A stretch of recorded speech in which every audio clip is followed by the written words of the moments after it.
This is Rachel Dworkin from the Chemung County Historical Society, recording on July 8th, 2020 for the COVID Memory Project. I am here speaking with Connie Breed. I work with Heather Markowski as her support staff. Okay, so I understand that can you tell us a little bit about what it means to be Heather's support staff? I get Heather out into the community volunteering at different places in the community, and we go out so she knows what is available in the community for her community inclusion. She's met a lot of people in the areas we've volunteered at. Okay, so when COVID struck and the state was shut down, were you able to keep doing that? No, there was nowhere to take her. So when I talked to our basic employers out of Monticello, then it was agreed I would go on unemployment until we were able to go back safely in the community. So you went on unemployment. Yes. Can you tell us about the process of applying for unemployment during the pandemic? I had to have my niece help me because I am not very familiar with computers, and it kept pushing me out when I tried to sign up. But I was still one of the lucky ones because about 3 times I was able to submit it. And then I did not have any problems each week calling and verifying that I wasn't working. Sorry. So you had to submit it to a website. Can you tell Yes. us a little bit about how that went? Like it was just a web form, or? It's from the Labor Department. Okay. And I think at the first part, there were so many people signing up that they would kick you off in the middle of it and say, you're timed out. So you'd have to start the whole process over again. Mm-hmm. But I was really one of the lucky ones because there were a lot of people that just could not get through at all. And it took them days. And it took you, how long? It took me maybe a couple hours. Oh, well, that is So pretty I lucky. was very lucky, very, very lucky. And then you just had to call each week and Every week. confirm. That I hadn't worked the previous week.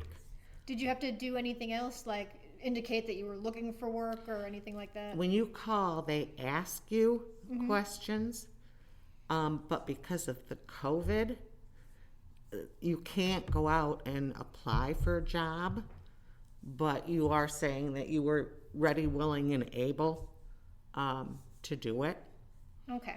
And so once I started last week, when it was time for me to call in to do I claimed for the following week or the previous week. And then they ask if you are back to work. Okay, and then you say yes, Yes. and then they cancel your payments. Did you get the extra $600? Yes. Does your husband also work? No. No. So you guys were subsisting on the unemployment with the extra $600? Yes. Were you able to? Yes, we were. We're both also on Social Security. Okay. So that helped us. Okay. Otherwise, we probably would have had a problem. Mm-hmm. So you're on Social Security, and I know that your husband has some pre-existing health conditions. Yes. Would you say that you're also part of the at-risk group, or no? I have arthritis. Okay. But I was more concerned with anything bringing home to him. I didn't allow him out to stores till just probably middle of June. So you were primarily doing the shopping and If I needed to go out, yes. And it was very short-lived. I mean, I did it as quickly as I possibly could, so that I wasn't exposed to much. Okay. What kinds of things were you and your husband doing around the house to sort of stay sane? I read a lot, Mm-hmm. so I read, and I played my computer games, and we watched a lot of game shows. And we try to do some work out in the yard. Okay. And That was. that was about it. Do you Yeah. have any family in the area? I have a sister Oh. in Horseheads, and I have a brother in the Heights, and another one out in Beaver Dams. Were you able to see or connect with any of them? Or? I would talk to them.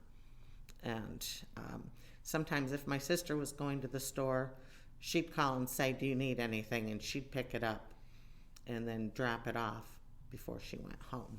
Ah, So, yes. okay. Is there anything you'd like to add about your COVID experience? It got depressing because you just didn't know where it was going Mm-hmm. or when it would end.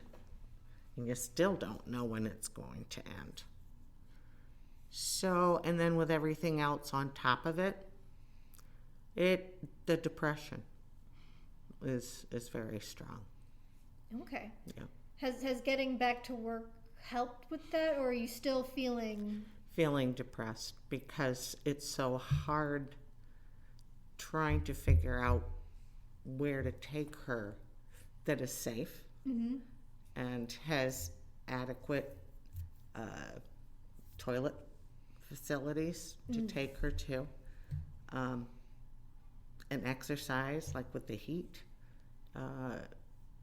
taking her out can be very problematic. I'm sorry, this thing won't stay out. So it's a challenge. It's a big challenge. Okay. Anything else you'd like to add? I can't think of anything. All right. Well, thank you for talking with me.